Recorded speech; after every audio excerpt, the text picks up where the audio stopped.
Hi everybody, Gillian here from caninecoach.ca. Thank you again to Pickering Animal Services in the town of Pickering for including me in some educational videos they want to get out to the public on topics that they and myself feel are quite important. And one major topic that everybody, including myself, is struggling with is the closure of not only the dog parks, but most green spaces. And so, people are floundering a little bit. They're a little bit concerned how I'm going to exercise my dog. And of course, that is a concern. But I've got to say that this might be a little bit of a blessing in disguise.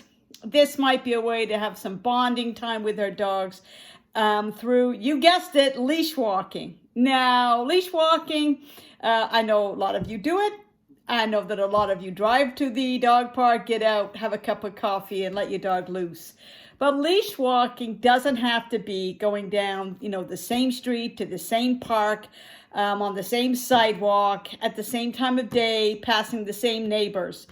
That's not going to engage your dog. And actually, if you do a couple of different types of leash walks, you're going to see that the dog will get equally tired. It's not just physical exercise that tires out your dog. A friend of mine has got a couple of border collies, and she's like, I take that dog to the dog park, and the dog runs around for 2 hours and is not tired when it comes back. And that's because the dogs have to be mentally stimulated and mentally tired as well as physically.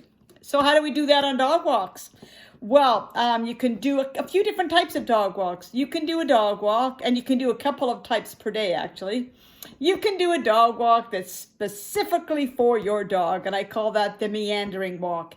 That's the walk where you're there with your leash and your dog is sniffing everything and peeing on everything, and you're stopping and starting, and the dog is actually tiring out their brain and working their brain just by sniffing and exploring. So that's one type, but I would not do only that type of walk daily. So I would do one of those walks, maybe in the morning, doesn't have to be too long, but a walk that's just let your dog sniff and explore and that kind of thing. So the other type of walk, two other types that I can suggest. One is a sustained aerobic activity walk. Now, when people do I'm certainly not a runner, but when people do sustained aerobic activity, it's got to do with the heart rate and keeping it at go to a certain pace and then having a cool down. And that is not only for physical fitness and exercise for humans, it's also a stress reliever. So with our dogs, we can take them on a sustained aerobic activity walk, which means it's brisker, sort of a jaunty walk. You don't stop at every bush. You can stop, 2-3 times maybe along the walk.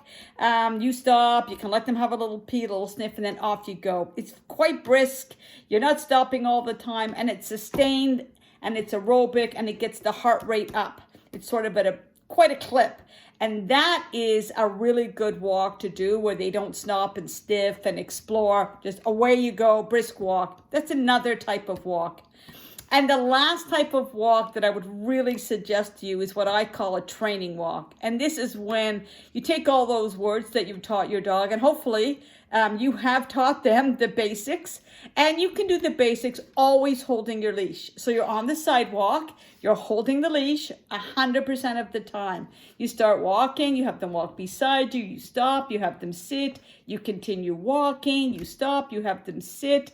Holding the leash, you leave them to stay, go to the end of the leash, call them to come, then continue on your walk, leave them to stay again and go back to them. You have them lie down beside you.